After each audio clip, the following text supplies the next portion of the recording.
Boa noite, pessoal, tudo bem? Eu sou o Paulo Iarque e hoje estou aqui a convite da Botufarma e do VetSmart para conversar com vocês sobre carcinomas nasais em cães. Esse é um tema, bem frequente na rotina clínica de pequenos animais, mas ao mesmo tempo é um tema pouco abordado em simpósios e cursos, e esse foi um dos motivos da gente ter selecionado esse tema.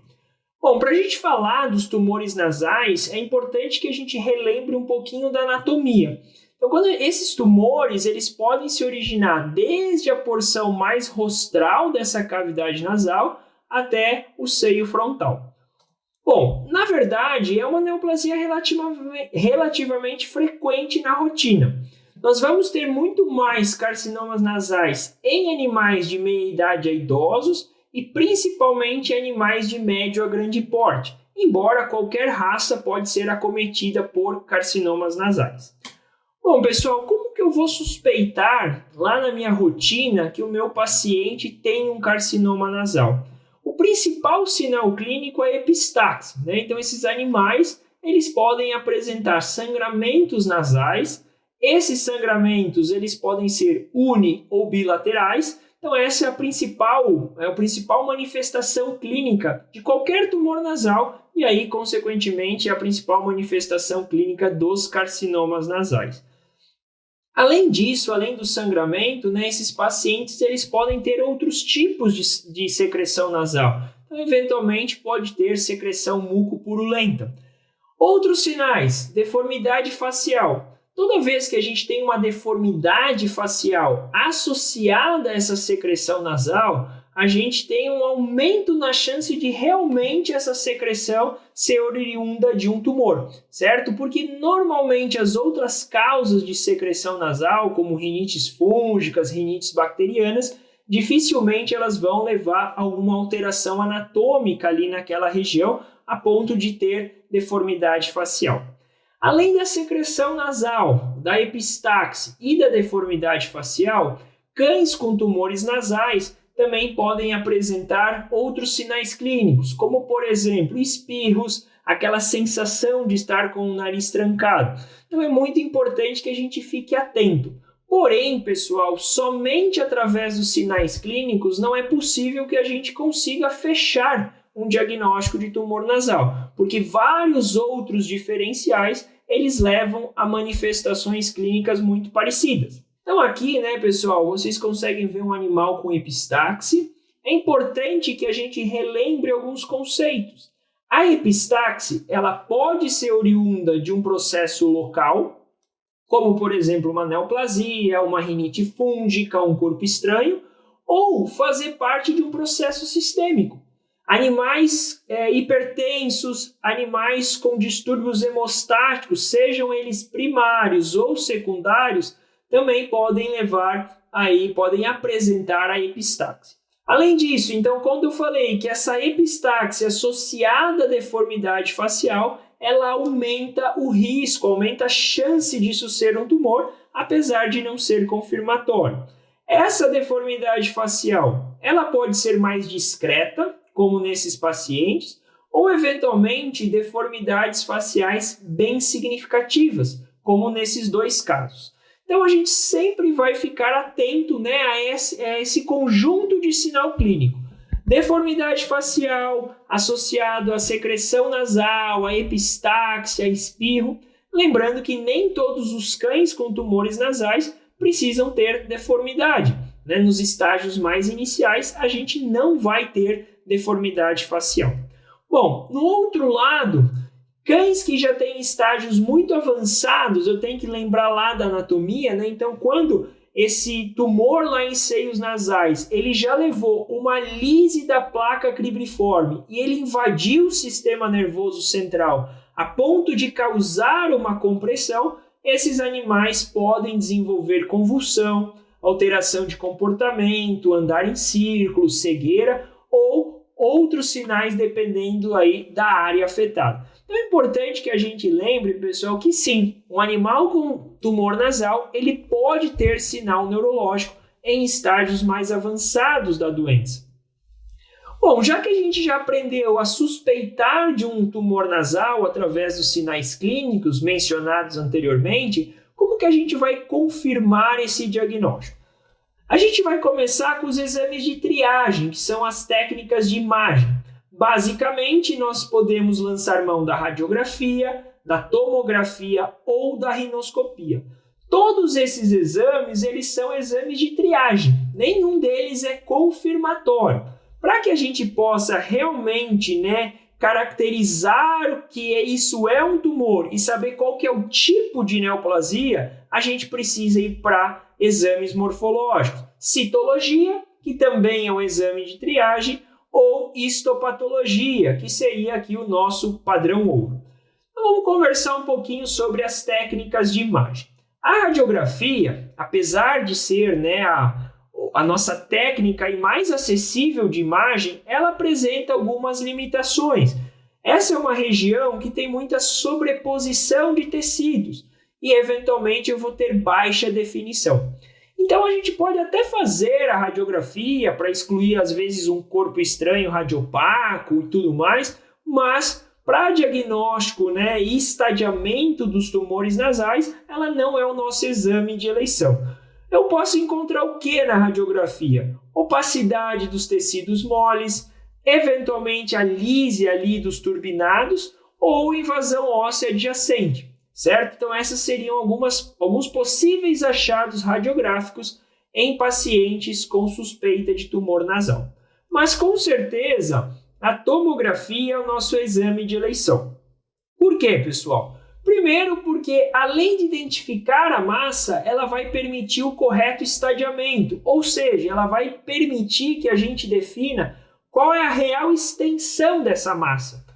Além disso, um dos tratamentos que a gente vai conversar mais utilizados na rotina é a radioterapia. E para que a gente possa fazer radioterapia, a gente precisa planejar através da tomografia. Além do estadiamento local, avaliação, se há invasão, por exemplo, da placa cribriforme, para ver se há destruição óssea, se há destruição do septo internasal, a tomografia, além de avaliar localmente, ela também permite estadiar esse paciente de forma sistêmica. Então, através da tomografia, eu consigo avaliar os linfonodos, para ver se já tem envolvimento linfonodal. Lembrando que carcinomas gostam de fazer metástase linfática, então é comum que eles envolvam o linfonodo. E também eu já posso fazer a tomografia, aproveitar essa mesma anestesia e fazer a tomografia do tórax para avaliação de possíveis metástases pulmonares, que é um foco também aí dos carcinomas nasais. Então, pessoal, nós temos vários sistemas de classificação de estadiamentos propostos para tumores nasais. Hoje, um dos mais utilizados é o método de Adams. Basicamente aqui, então, pessoal, vocês vão ver o método da Hu, enfim, a gente tem vários métodos de estadiamento, mas hoje o mais utilizado é o de Adams, o estadiamento por tomografia de Adams. É bem fácil de a gente entender isso. A gente vai dividir esses tumores nasais em 4 estágios. O estadiamento 1, ele é unilateral, certo? Então a gente só tem um lado da cavidade nasal afetado. O estadiamento 2, ele seria bilateral, então eu já tenho envolvimento aí do septo internasal. O estadiamento 3 é quando eu tenho esse tumor invadindo estruturas fora da cavidade nasal. Então, a gente já tem invasão aqui da órbita, a gente pode ter invasão do subcutâneo, levando aquela deformidade facial. A gente pode ter esse tumor invadindo ventralmente a cavidade oral. Então, tudo isso, qualquer um, envolvimento de órbita, de subcutâneo ou de cavidade nasal, a gente já colocaria aí como estadiamento 3. E por último, o estadiamento mais avançado seria o estadiamento 4, quando eu tenho a lise do cribriforme e o envolvimento do sistema nervoso central. Lembrando aqui, pessoal, que no estadiamento 4, que é um dos mais comuns, o animal não precisa manifestar sinal neurológico. Eventualmente, esses tumores eles destroem a placa cribriforme, mas eles não levam à compressão. E aí, se não tiver compressão, muitos animais não vão manifestar sinais neurológicos. Então aqui, para a gente entender, então quando a gente tem o envolvimento dessa placa cribriforme, eu já vou colocar esse paciente como estadiamento 4. Então, é muito importante que a gente faça esse estadiamento por meio da tomografia. Então eu trouxe alguns exemplos aqui para a gente treinar. Então notem, nesse paciente, a gente tem aqui o efeito massa unilateral. Então talvez esse paciente a gente colocaria como estadiamento 1. Aqui a gente já começa a ter, pessoal, um estágio bem inicial, mas vocês percebam que a gente já começa a ter uma destruição. Então isso aqui provavelmente já está migrando para estadiamento 2. Se a gente olhar, esse aqui já é um caso em que eu já tenho o estadiamento 2, porque eu já tenho a destruição, Então, um lado já está totalmente acometido, mas eu já tenho envolvimento bilateral. Então, esse paciente, ele já entraria aí para a gente como estadiamento 2. No estadiamento 3, então, eu já tenho destruição ou do subcutâneo, ou da órbita, ou invasão da cavidade oral. Então, vocês podem ver nesse caso aqui, eu já tenho em um outro corte, a destruição do plano nasal. E aqui, pessoal, envolvimento da órbita, Notem que muitos pacientes, eles já apresentam, o deslocamento do globo ocular por um efeito massa, como vocês conseguem ver nessa imagem. Então, esse paciente, ele já é, no mínimo, um estadiamento 3 de Adams. Aqui, novamente, um estadiamento 3, notem a destruição do subcutâneo, notem o envolvimento aqui já pegando a órbita, o efeito massa bem importante. E aqui a gente já começa a ter a lise aqui com o envolvimento do sistema nervoso central, aí dependendo do corte que a gente vai fazer. Então, esse aqui já seria um estadiamento 4, ok? Aqui no outro corte, vocês conseguem ver que a flechinha está apontando. Olha aqui, pessoal, a gente já tem uma massa bem proeminente aqui em seios nasais e a gente já tem uma discreta lise levando à compressão do sistema nervoso central ou envolvimento. Não dá para a gente saber se já tem compressão ou se é só ainda um estágio mais inicial. Mas aqui a gente já classifica esse paciente como estadiamento 4. Bom, pessoal, é importante, que a gente sempre faça esse estadiamento por tomografia. Por quê? Se a gente olhar essa paciente, Alice, então uma Rottweiler de 9 anos, ela chegou com um quadro clássico de epistaxe, espirro e uma deformidade facial que nesse momento ainda não é tão acentuada. Mas quando a gente vai para a tomografia dela, olha só, a gente tem uma importante lise aqui já com envolvimento do sistema nervoso central. Então ela já é um paciente em estadiamento 4 de Adams, mesmo que ela não tenha sinal neurológico. É muito importante que a gente entenda, pessoal, que muitos pacientes não vão ter sinal neurológico e eles já podem ser estadiamento 4. Então a tomografia ela é extremamente importante para a gente fazer esse estadiamento. Bom, infelizmente, qual que é o estadiamento mais comum? Os estádios mais avançados. Nesse estudo desenvolvido no Reino Unido, olha só, pessoal, 87% dos casos eram ou estadiamento 3 ou 4, ou seja, estágios mais avançados.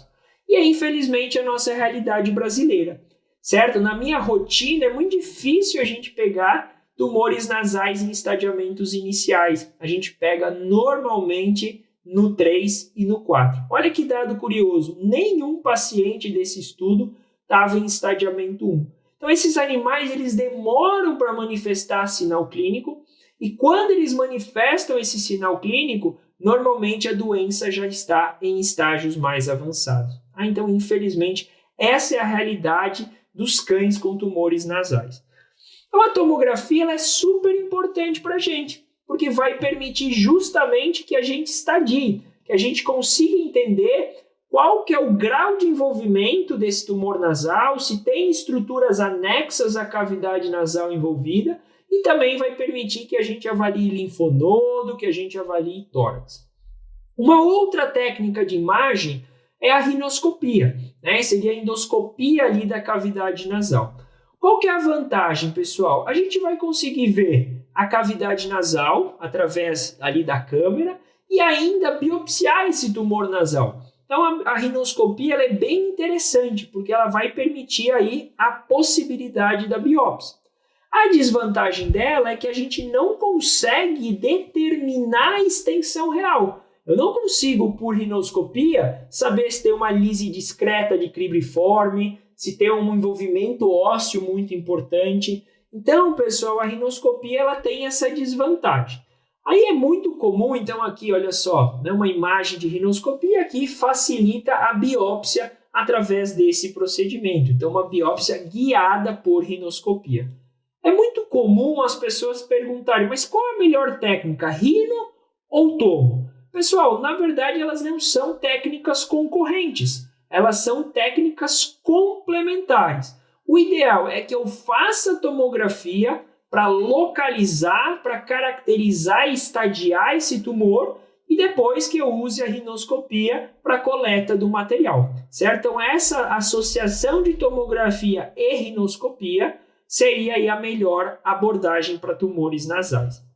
Então, pessoal, por que elas são técnicas complementares? Se a gente olhar aqui, olha só, tiveram casos, né? Então eles pegaram casos confirmados em biópsias de tumores nasais, a maioria carcinoma.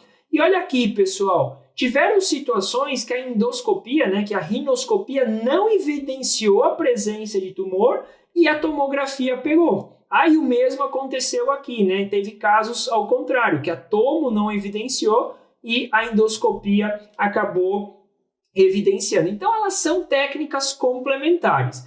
Esse trabalho ele é interessante, ó. Massas diagnosticadas por rinoscopia, a grande maioria foi posteriormente identificada na tomo ou na ressonância. Porém, olha só, 41% das massas diagnosticadas em tomografia ou em ressonância não foram vistas na rinoscopia posterior. Então isso mostra que se eu tenho uma suspeita de tumor nasal, eu faço uma rinoscopia e eu não encontro esse tumor nasal, eu não posso excluir 100% essa possibilidade. Então é muito importante que a gente entenda que elas são técnicas complementares e que o ideal é que eu faça a tomografia para estadiar, para localizar, classificar lá em Adams e ainda vai permitir que a gente avalie, né, se tem envolvimento de linfonodo, se tem envolvimento de tórax e a rinoscopia ela vai chegar aqui para a gente visualizar ali como que está a cavidade e permitir a realização da biópsia. Então o ideal mesmo, pessoal, é que a gente faça os dois procedimentos, ok? Então, isso falando um pouquinho sobre as técnicas de imagem. Lembrando que nenhuma técnica de imagem ela é confirmatória. Existem, né, exames de triagem que vão mostrar, ó, realmente tem uma massa, tem destruição importante. Muitas vezes são altamente sugestivas. Eu pego uma massa com uma destruição importante aí de estruturas adjacentes, né, deformidade facial, envolvimento de globo ocular. Assim, há muita chance disso ser realmente um tumor, mas não é confirmatório. A confirmação ela vem por morfologia, principalmente o histopatológico, que é o nosso gold standard, que é o nosso padrão ouro. Então essa biópsia ela pode ser feita por várias formas.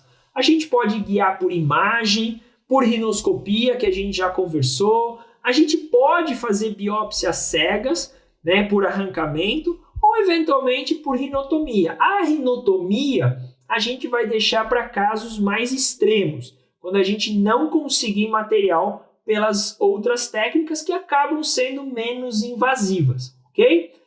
Então uma coisa que é muito importante é falar com os tutores.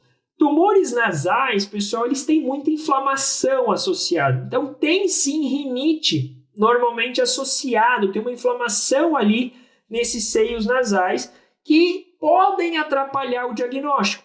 Então, olha que dado interessante. Eles pegaram 117 casos de tumores nasais, mas olha só 56% foram diagnosticados na primeira biópsia. 44% eles não conseguiram, veio a maioria como rinite. Por quê? Porque Porque normalmente tem inflamação associada. Na segunda biópsia, 72% dos casos foram diagnosticados na segunda biópsia e 28% precisaram de novas biópsias. Por quê? Justamente porque eu tenho um material muito heterogêneo ali. E aí, dependendo da área que a gente obtém essa amostra, ela pode não ser representativa do problema de base.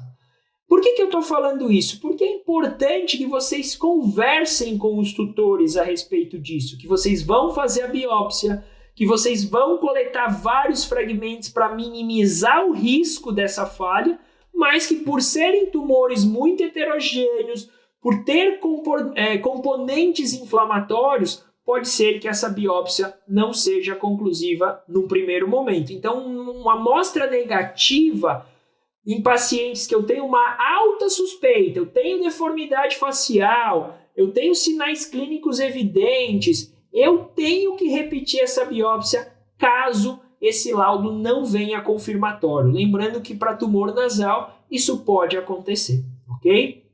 Então, olha só, aqui eles testaram biópsias coletadas por rinoscopia, guiada por imagem ou biópsias cegas, quanto que foi diagnóstico, e não houve diferença significativa. Então, por rinoscopia acaba sendo um método menos invasivo.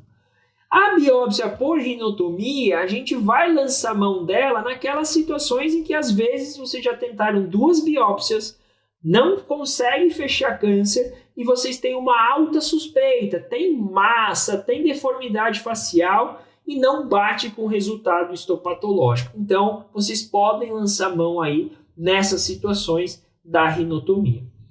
Alguns cuidados que é importante falar para o tutor, É uma área que sangra muito, então vai sangrar, certo? Mas a gente pode evitar algum risco exacerbado, então a gente sempre faz contagem plaquetária para avaliação de hemostasia primária, a gente faz TP, TTPA para avaliação dos fatores de coagulação da nossa hemostasia secundária, aplica gelo no local ou eventualmente pinga ali um spray com vasoconstritor para tentar diminuir essa hemorragia. E normalmente a gente também vai prescrever analgesia, Porque vocês acham que bolada, qualquer trauma no nariz dói muito. Imagina a gente fazer uma biópsia nasal. Então são procedimentos que acabam levando um desconforto muito grande para esse paciente. Uma vez que a gente coletou essa amostra e que ela foi conclusiva, quais são os principais tipos histológicos? Então, os carcinomas, eles representam 2/3 da nossa casuística. Sarcomas, o outro 1/3. Mas, pessoal, eventualmente, embora raro, a gente pode ter outros tumores de célula redonda.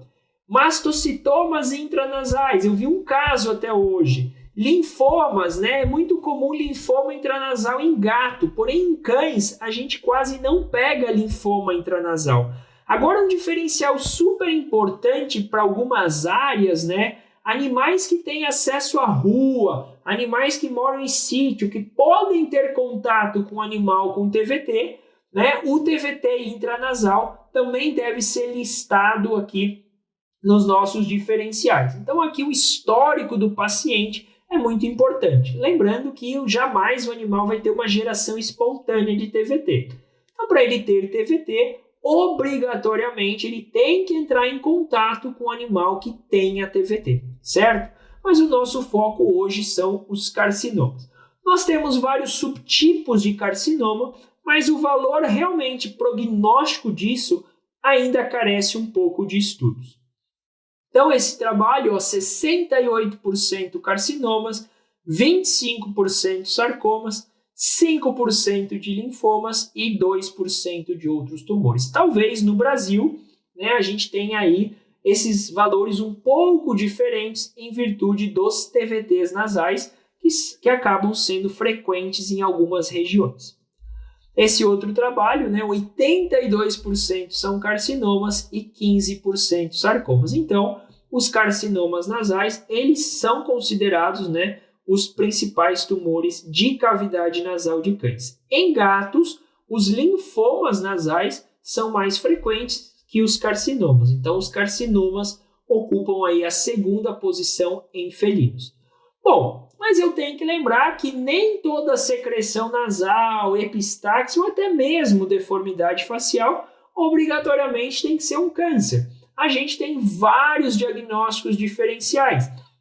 Então eu tenho rinites fúngicas, rinites bacterianas, rinites linfoplasmocitárias, trauma pode levar a epistaxe, corpo estranho, então alguns animais, no hábito ali de farejar, eles podem eventualmente inalar um espinho, alguma coisa que leve um processo inflamatório local.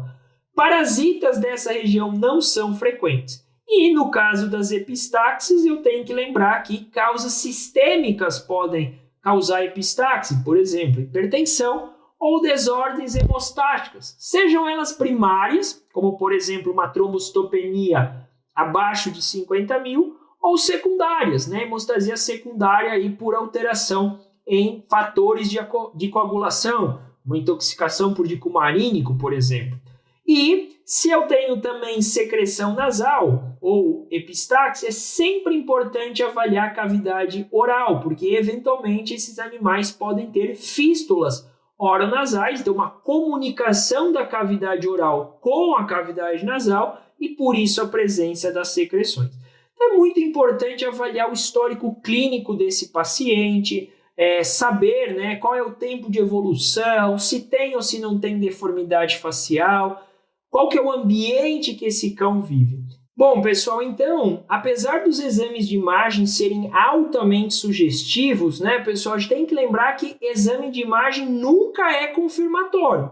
Então, por mais que quando a gente tenha deformidade facial, aumentam as chances de ser neoplásico, lise de cribriforme, a gente tem que lembrar que, eventualmente, processos não neoplásicos também podem levar a essas alterações. Se a gente pegar aqui algumas alterações, isso aqui é um trabalho com ressonância magnética, olha isso aqui, erosão de cribriforme, é muito mais comum em neoplasia, mas processos não neoplásicos também podem levar a alterações, podem levar lise, podem levar destruição. Menos comum, porém, a gente pode ter sim esse tipo de alteração. Olha aqui, destruição de ossos paranasais. É muito mais frequente em tumores do que em processos não neoplásticos. Mas, eventualmente, pessoal, eu posso sim ter uma deformidade facial por causas não neoplásicas. Volto a dizer, não é comum, mas também não é impossível. Então, imagem nunca vai ser diagnóstico de forma isolada. A gente sempre vai levar em consideração a imagem em associação com os dados clínicos e com o laudo histopatológico. Esse caso é bem bacana, era um Border Collie que veio encaminhado para a gente com suspeita de tumor nasal, por quê? Ele tinha um histórico de epistaxe e secreção nasal há 10 meses. Já tinha sido tratado por colega com vários tipos de antibióticos sem sucesso. Ele não tinha deformidade facial. O que me chamou a atenção, pessoal? A gente sabe que os tumores nasais, na maioria das vezes, têm estadiamento 3 ou 4, ainda mais um paciente com 10 meses de evolução. Então, quando eu atendi esse paciente, eu pensei assim, com 10 meses de evolução, sem uma causa, não é tão provável que seja câncer, porque eu esperaria num câncer, após 10 meses de evolução, que eu já tivesse o quê? Que eu já tivesse a deformidade facial, certo? E aí, olha só que interessante, nós fomos para a rinoscopia e olha aqui, pessoal, tinha esse material lá na cavidade nasal. Vocês estão vendo um material tipo caseoso na cavidade nasal? Então, quando a gente viu essas imagens na rinoscopia, a gente pensou o quê? Isso aqui não tem cara de câncer. O que bate com o quê? Com o histórico do paciente, 10 meses de evolução sem deformidade facial. Nós coletamos material e olha aqui, pessoal, ele tinha uma rinite fúngica, tá? Por aspergilose. Então, lembrar que nem toda secreção nasal, nem toda epistaxe obrigatoriamente é câncer.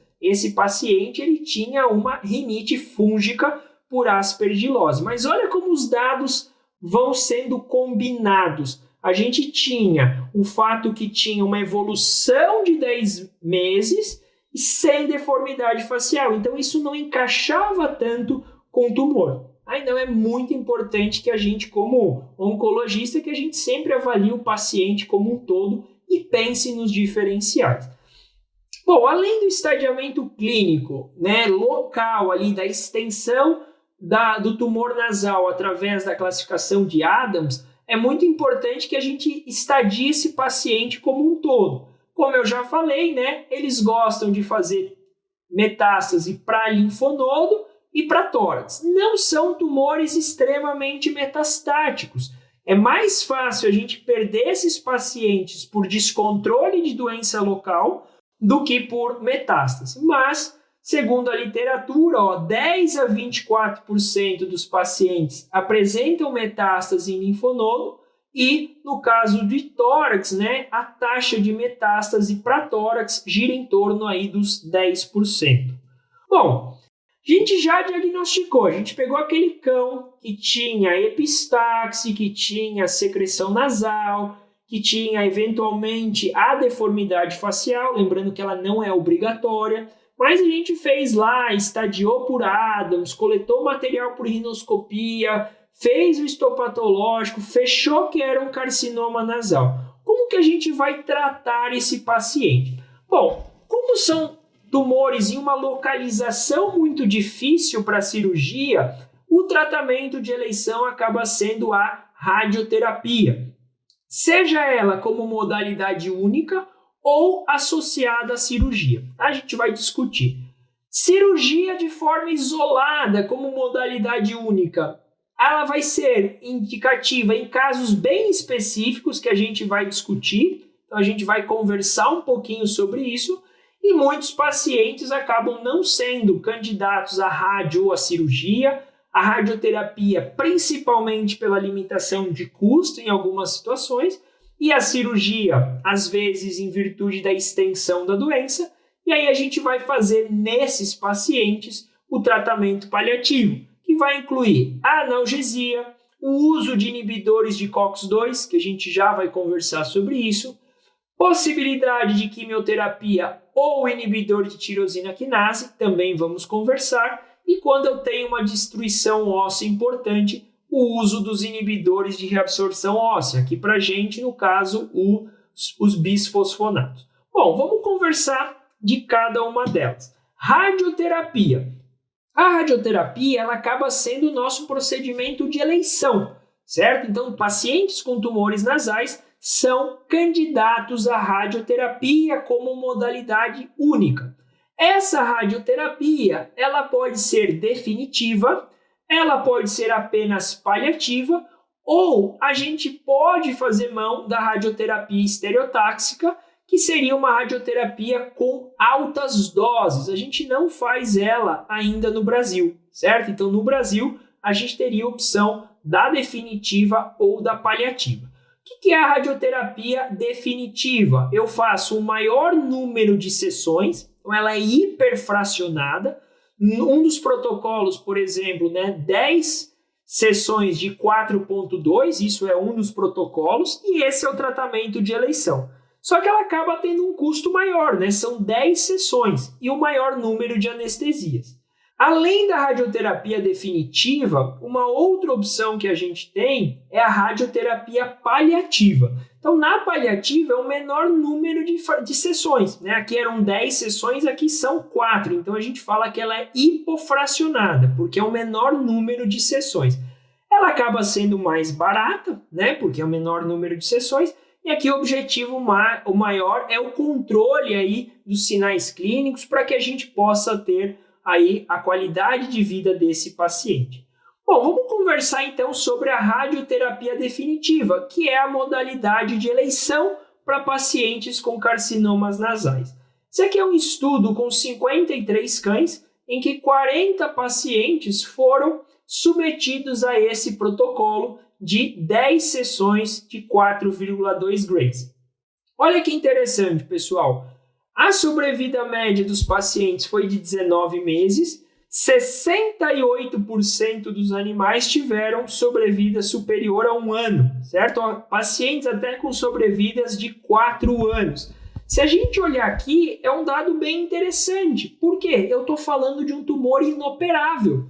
Então, para um tumor inoperável, pessoal, a gente conseguir levar 44% dos pacientes uma sobrevida de 2 anos é extremamente significativo.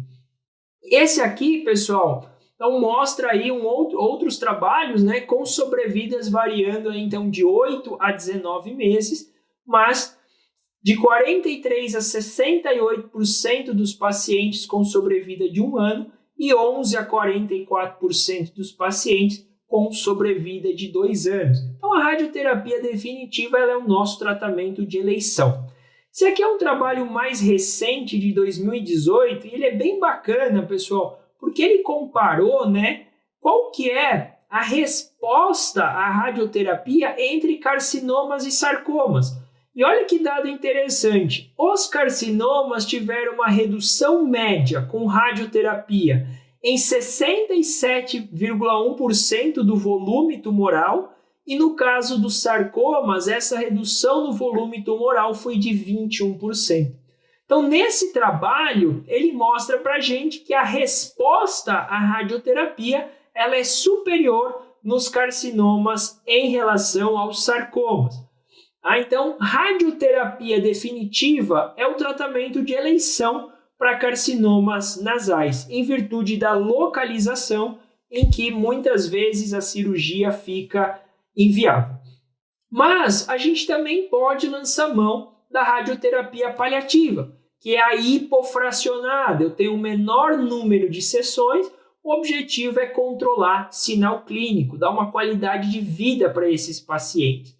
Então, como que a gente vai fazer? São protocolos, bem menos intensos, então 4 semanas de protocolo.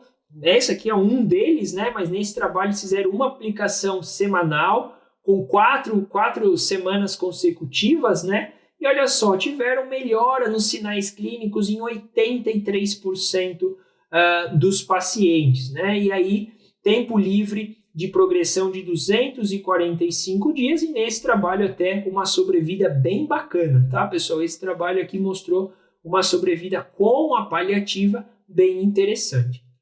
Muita gente pergunta, e se eu associar a cirurgia com a radioterapia? A gente pode fazer de 2 formas. Eu posso fazer a cirurgia e na sequência fazer radioterapia para doença residual, ou eu posso fazer radioterapia, promover uma diminuição do tamanho dessa massa e, na sequência, fazer a cirurgia. Então, a radioterapia seguida de cirurgia. Bom, cirurgia seguida de rádio, a sobrevida, segundo os estudos, não parece ser muito boa. A abordagem mais utilizada é a radioterapia seguida de cirurgia. Então, lembrando, faz a rádio, diminui o tamanho dessa massa, então uma radioterapia neoadjuvante, e aí na sequência remove a doença residual. Infelizmente, esses procedimentos estão associados a altas taxas de complicação. Por mais que a sobrevida nesse estudo foi bem alta, tá, pessoal? Sobrevidas bem altas mesmo, hoje muitas vezes esse procedimento é questionável pela alta taxa de complicação. Rinites crônicas, osteomielites, porque essa área está extremamente fragilizada.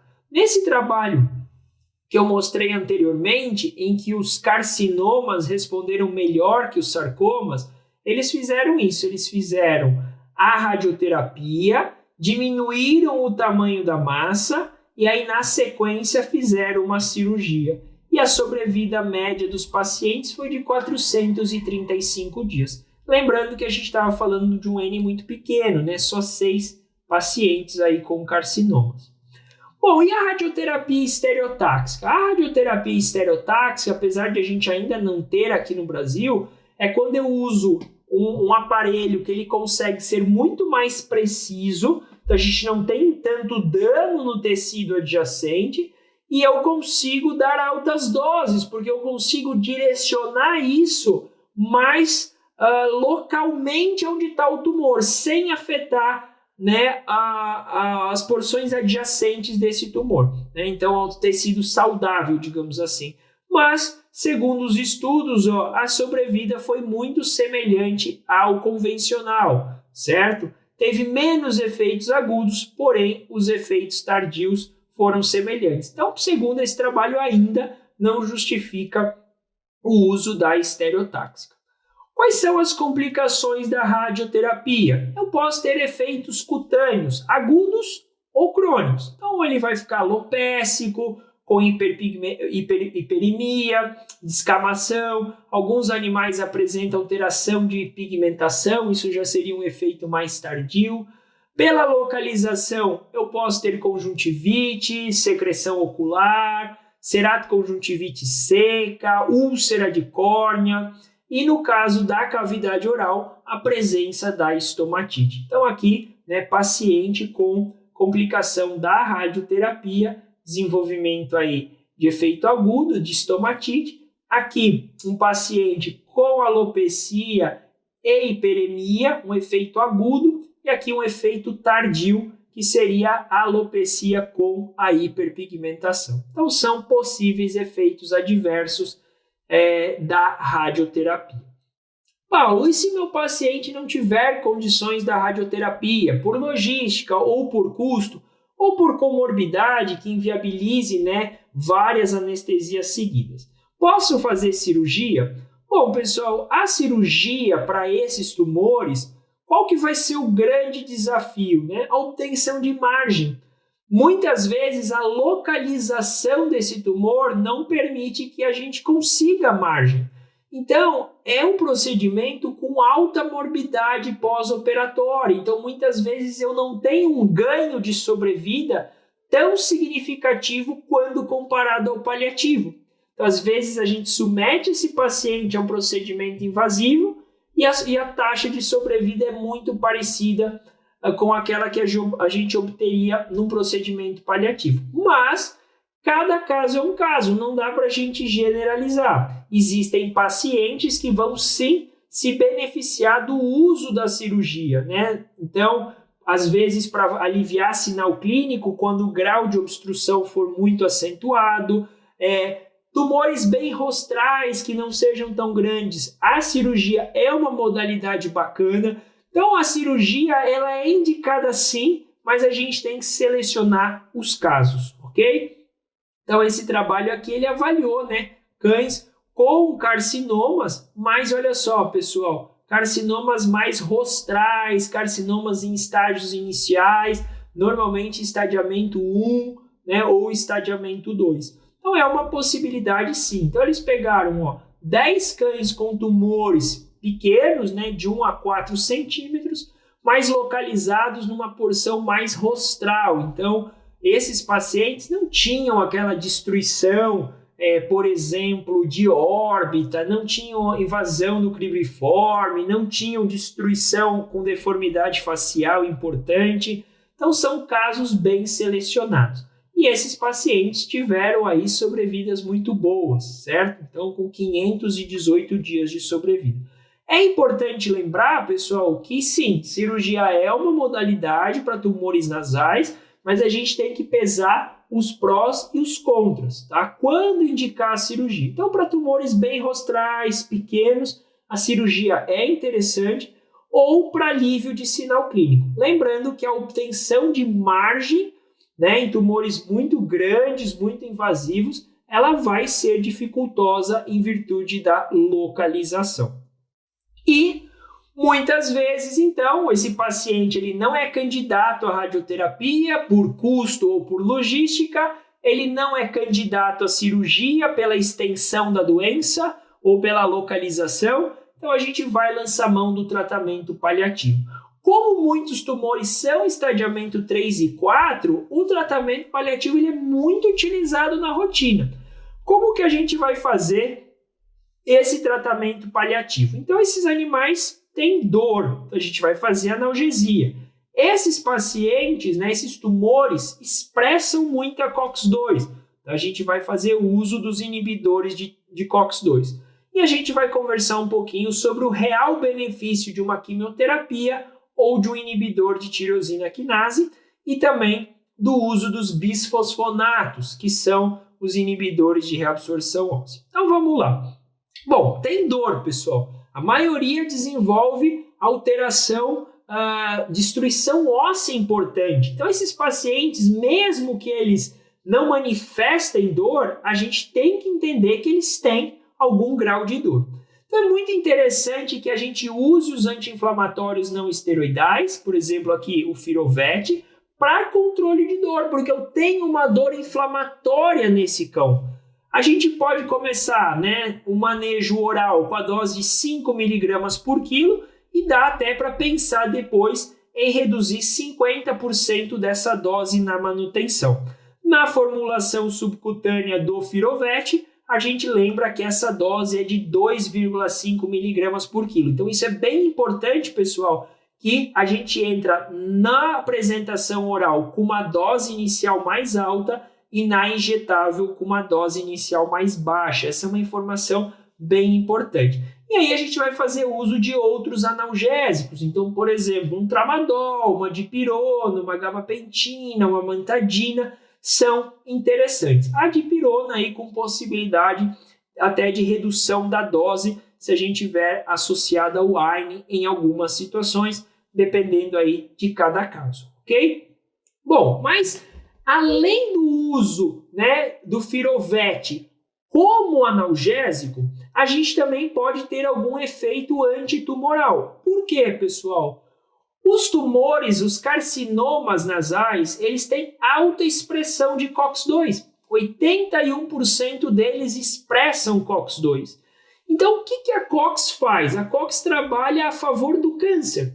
Ela produz prostaglandinas e essas prostaglandinas, o que elas vão fazer? Elas vão aumentar a angiogênese, elas vão diminuir a ação do sistema imune, elas vão aumentar a invasão tecidual, vão retardar a apoptose, que é tudo que o câncer quer para crescer, certo? Então, como os tumores nasais expressam muita COX-2, pessoal, é importante que a gente entenda que essa COX-2 está trabalhando a favor do câncer. Então, é muito importante que eu faça inibição dessa COX-2 através do uso dos anti-inflamatórios não esteroidais, como, por exemplo, aqui o Firovect, certo?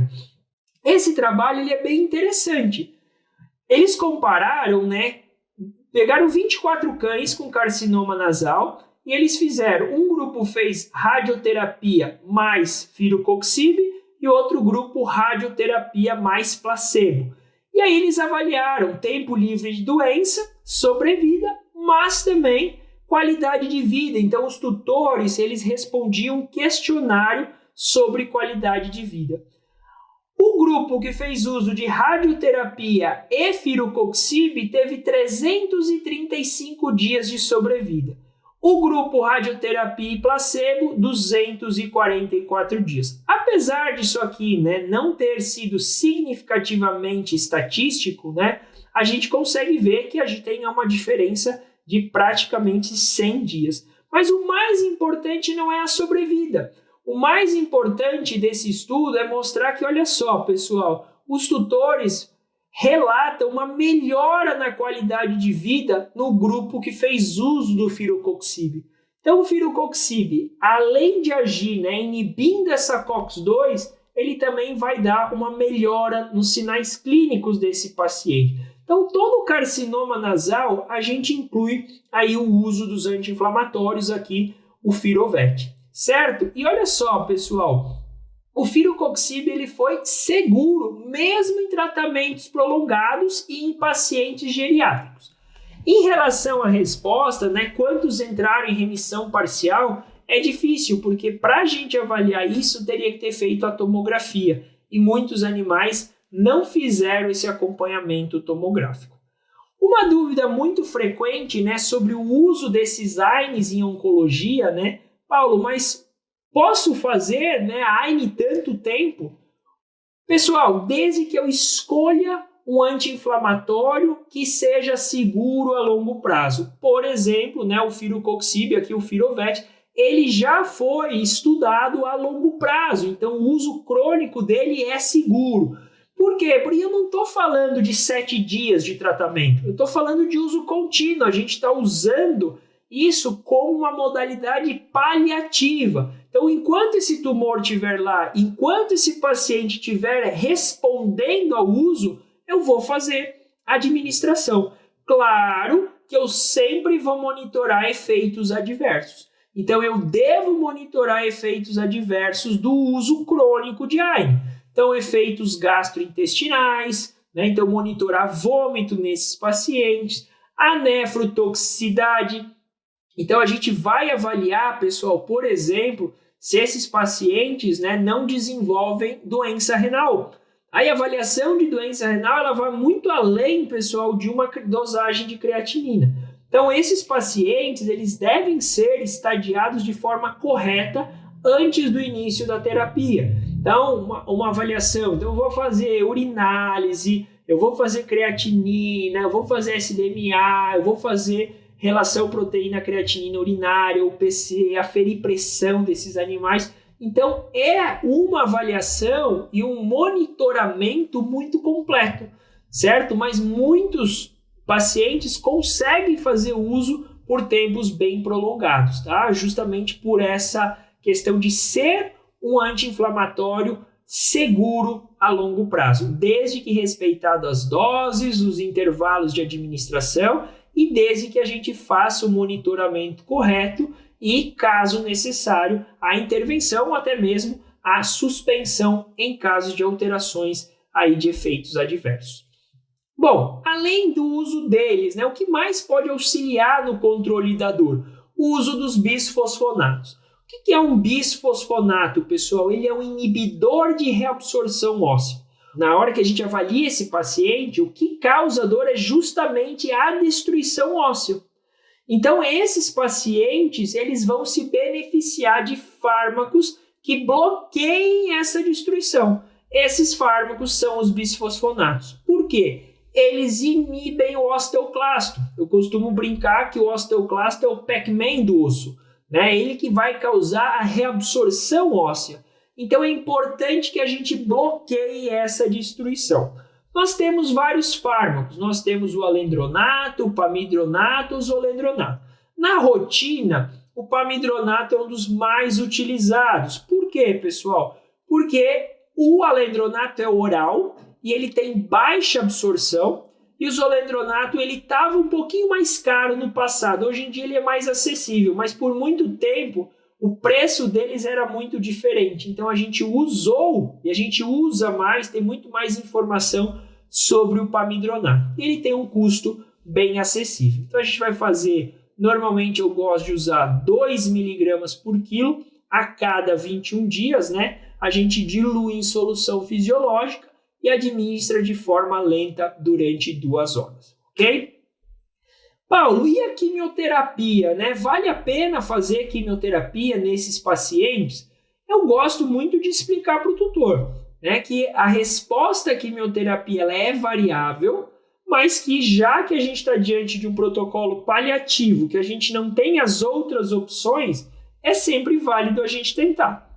Esse trabalho é um trabalho australiano que eles avaliaram 8 cães, fizeram uso de doxorubicina intercalada com carboplatina a cada 21 dias. Então, fazia doxo, 21 dias depois carbo, 21 dias depois doxo, 21 dias depois carbo, certo? Associado aqui ao anti-inflamatório não esteroidal.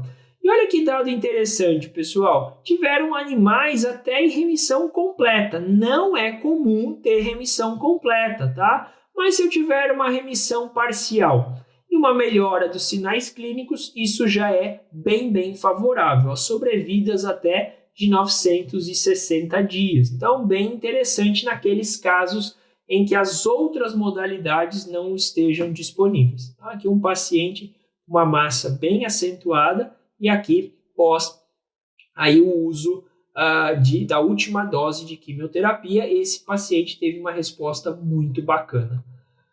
Então esse aqui é um caso, pessoal, que a gente consegue ver, né, uma resposta à quimioterapia. Aqui a massa antes, né, no momento diagnóstico, e aqui após a última sessão de quimioterapia, o paciente apresentando aí a remissão completa, tá? Como eu falo, pessoal, a quimioterapia a gente vai indicar, mas tem que deixar claro para o tutor que a obtenção de uma doença estável ou eventualmente uma remissão parcial, elas já seriam bem significativas para a gente, né? Com melhoria concomitante dos sinais clínicos.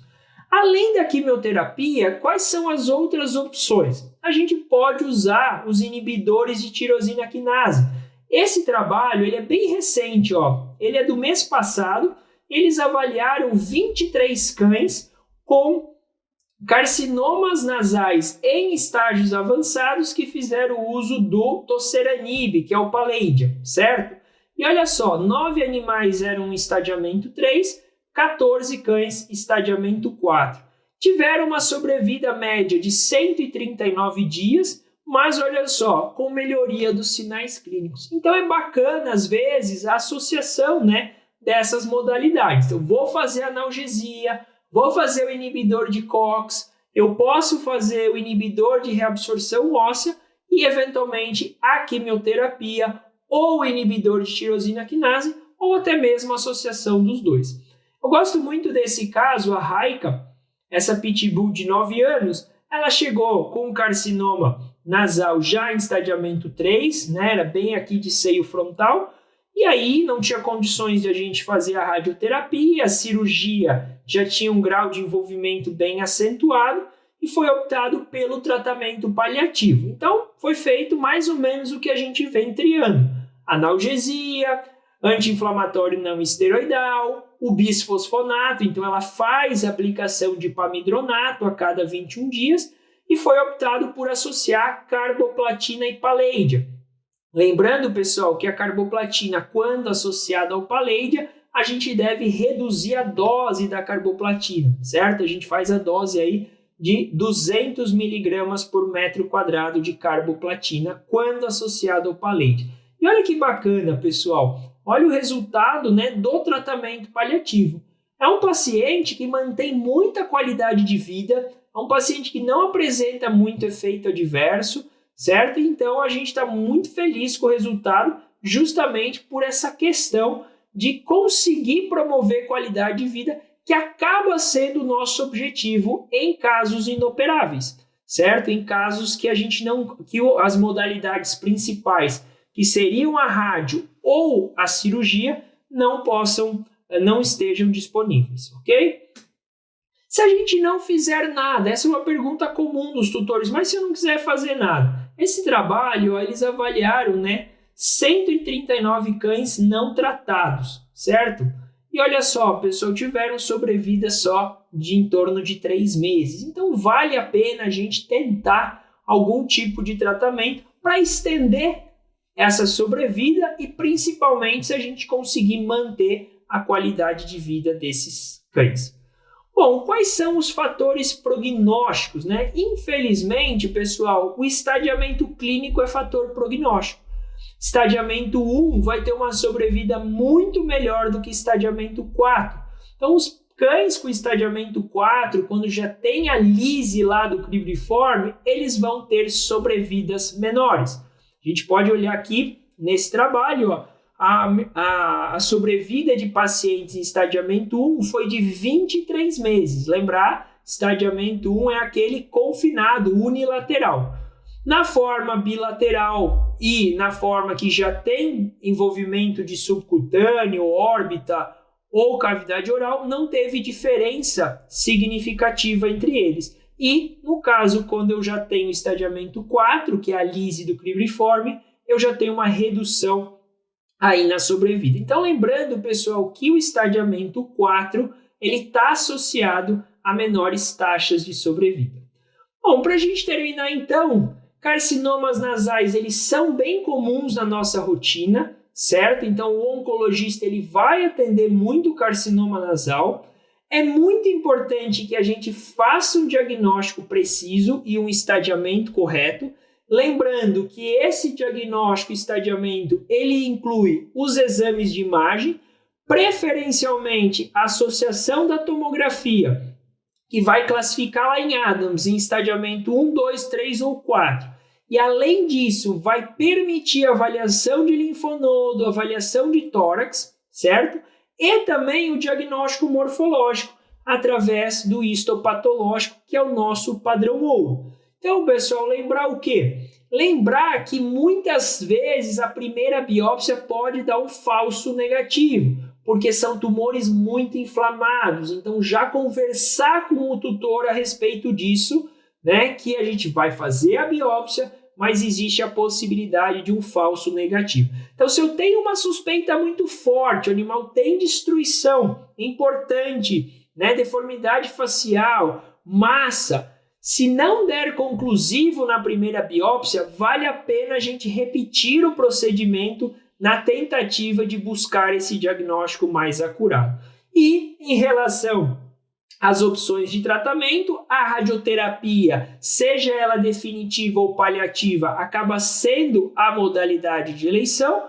A cirurgia, ela entra aqui em casos específicos, como por exemplo, naquelas situações mais rostrais ou para alívio de sinal clínico, e muitos pacientes vão acabar indo para o tratamento paliativo, que envolve a analgesia, o uso de inibidores de COX-2, como o Firovet, né, porque são tumores que têm alta expressão de COX-2. Lembrar que esse COX-2 trabalha a favor do câncer, então eu tenho que inibir essa COX-2. Além disso, o uso dos bisfosfonatos, quando eu tiver envolvimento ósseo, destruição óssea, vão ajudar no controle de dor e evitar a destruição local. E eu posso lançar mão aí do Paledia, né, que é o inibidor de tirosina quinase, associado ou não à quimioterapia, como a gente mostrou naquele protocolo. É importante falar para os tutores que muitas vezes a associação da quimioterapia com o Paledia ou eventualmente o uso isolado só do Paledia ou só da quimioterapia, eles vão promover às vezes apenas uma doença estável, mas se a gente não tiver progressão de lesão e o animal clinicamente tiver estável, isso já é um benefício muito importante, pensando que o nosso objetivo é sempre a manutenção da qualidade de vida desses pacientes, certo?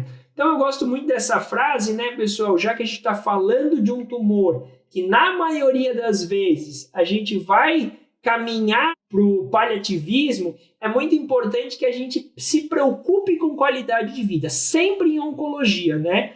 Mesmo que não seja possível curar, sempre é possível cuidar. Então esse daqui é uma frase bacana. Quando chegar a minha vez, quero terminar a minha vida de um jeito bom. Eu quero estar vivo nesse dia. Todos têm o direito de morrer vivos, né? Então essa frase ela é bem profunda aí e eu deixo essa frase para a gente concluir a nossa palestra de hoje. Gostaria mais uma vez de agradecer o convite da Botufarma e o convite do VetSmart para estar com vocês nessa noite falando um pouquinho aqui sobre carcinomas nasais. Muito obrigado. Boa tarde, meu nome é Tassiana, sou médica veterinária anestesista, consultora técnica da empresa Botufarma. E hoje eu vim apresentar para vocês o lançamento da empresa, o Firovet Dog, que tem como princípio ativo o anti-inflamatório Firocoxib. Mas antes de falar do produto, queria falar um pouco também da empresa. A Botufarma é uma empresa muito tradicional na linha de equinos, já existe há 16 anos, a sede é no Brasil, mas também tem uma filial em Phoenix, no Arizona, e é uma empresa que está presente nos 5 continentes com os produtos da linha de equinos e que há 5 anos lançou a linha de pet com nutracêuticos e com food dog também, e que agora estamos entrando aí na linha de anti-inflamatórios. Quais são as 2 apresentações do nosso produto? Com a ideia sempre de inovação, a gente trouxe o anti-inflamatório numa apresentação exclusiva de pasta, a qual facilita muito para o tutor e para o veterinário a administração. Cada pasta contém 14 unidades, sendo que cada unidade, uma unidade, é para 5 kg de peso do paciente e uma pasta ela é suficiente para um tratamento de 14 dias de um paciente de 5 kg. Um paciente de 10 kg, 7 dias a pasta é o suficiente para o tratamento. Na apresentação injetável, a gente tem uma dose de 2,5 mg/kg, sendo que a dose recomendada na pasta é de 5 mg/kg. Por quê? Isso é uma provocação até farmacológica, né? Porque quando se faz injetável, você aumenta a concentração sérica do fármaco de forma muito mais eficaz. Ou seja, eu consigo ter uma eficácia de analgesia, de efeito anti-inflamatório para esse paciente, sem usar a dose cheia, o que é muito interessante. Quais são as principais indicações do Firovet-Dog? Ortopedia, primeira indicação principal, sendo que nos casos agudos, de dor aguda, de inflamação aguda, como uma cirurgia, uma correção de ligamento cruzado, uma correção de luxação de patela, e várias outras, uma fratura também, que pode ser usado aí durante 7, 14 dias para diminuir essa inflamação aguda, diminuir dor. E nos casos crônicos também, nos casos de displasia coxofemoral, artroses, artrites, no qual o paciente tem uma oscilação, né, na algia, e que ele precisa tomar esse anti-inflamatório durante vários dias. Então, em bula, a gente tem autorização até 30 dias desse fármaco, o que é bem interessante, que dá uma janela muito grande para o tratamento. Nos casos oncológicos, principalmente 2 casos, carcinomas e mastocitomas. Por que essa indicação do Firovet-Dog? É um fármaco altamente seletivo para COX-2. E COX-2, já se sabe, é um fator extremamente relevante na carcinogênese desses 2 tipos de cânceres. Então, um exemplo clássico do uso do Firovet-Dog para carcinomas mamários inflamatórios, os quais são contraindicados fazer a realização da cirurgia e que precisam de um tratamento terapêutico eficaz. No caso, o Firovet-Dog, tendo como princípio ativo o firocoxib, tem uma analgesia extremamente relevante, uma desinflamação desse tumor e ajuda a frear a evolução da doença. E no caso de tecidos moles, como OSHs, como orquiectomias, como nodulectomias, né, cirurgias aí corriqueiras na clínica de pequenos animais, o Firovet-Dog também é indicado, não só para o dia da cirurgia na forma injetável, mas também via oral em casa depois. E o que é muito interessante também, em casos de que a dor, por exemplo, numa orquiectomia, não é uma dor tão grande quando feita uma analgesia no transoperatório de forma eficaz, você pode passar somente o Firovet-Dog para esse paciente, o que aumenta muito a aderência do tutor ao tratamento. E justificativas para o uso desse anti-inflamatório? Primeiro, a inibição seletiva de COX-2. Falando em números, estou falando de um anti-inflamatório que tem uma seletividade até 300 vezes maior para COX-2 do que para COX-1. Isso é extremamente relevante, né? É muito importante porque a COX-2, a ciclooxigenase 2, ela é indutiva na inflamação e a COX-1 constitutiva. Então eu estou direcionando a eficácia do meu anti-inflamatório para o que realmente importa. Controle de dor.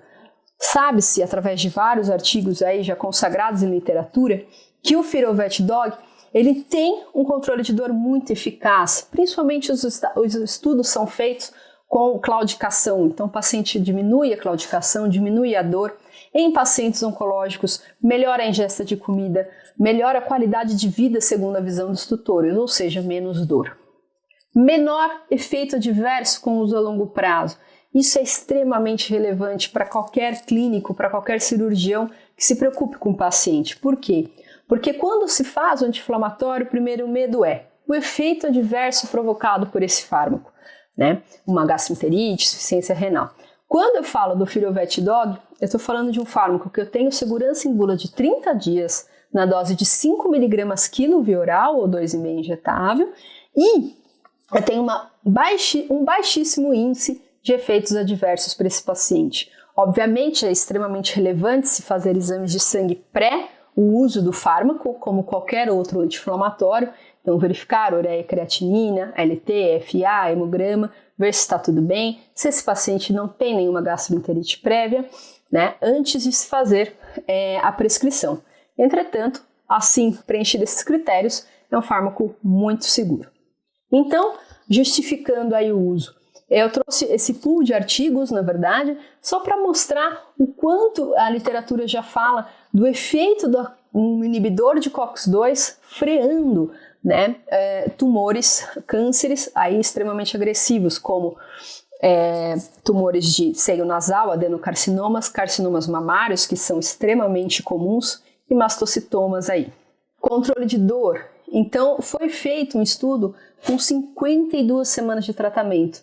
Do que se trata isso? Praticamente 1 ano de tratamento com anti-inflamatório, no caso via oral, e em 25 cães para tratamento da osteoartrite. E os cães melhoraram muito a qualidade de vida, andaram melhor, brincavam mais. E isso os veterinários e os tutores perceberam, ficaram satisfeitos com o tratamento.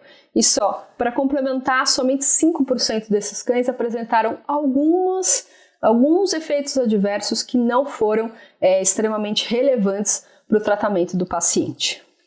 E, por fim, o menor efeito adverso, trazendo aí mais um artigo para comprovar isso, foi feito um estudo com 6 cães saudáveis, em que foi feita a administração de 5 mg quilo via oral por 28 dias, então é um período bem longo, né, da apresentação, e foi feito no dia 29 endoscopias e exames laboratoriais desses pacientes para se ver como é que estava a mucosa de estômago e intestino. E estava tudo ok, não teve efeito adverso relevante. Ou seja, é uma prova científica de que é um fármaco seguro. Como conclusão, é um fármaco indicado para diversas enfermidades, então seja ela oncológica, ortopédica ou mesmo dia a dia da clínica como tecidos moles. Uso a longo prazo de até 30 dias em bula, o que é muito relevante e traz muita segurança para o uso do clínico, e um custo-benefício que é acessível e que, somado a todos esses fatores, faz com que o tutor tenha uma aderência ao tratamento e que o clínico consiga trabalhar com isso de forma adequada. Eu gostaria muito de agradecer, deixo o meu contato via e-mail e celular e o contato do nosso diretor comercial, Carlos, tanto e-mail quanto celular. Muito obrigada, Botufarma. Muito obrigada, VetSmart.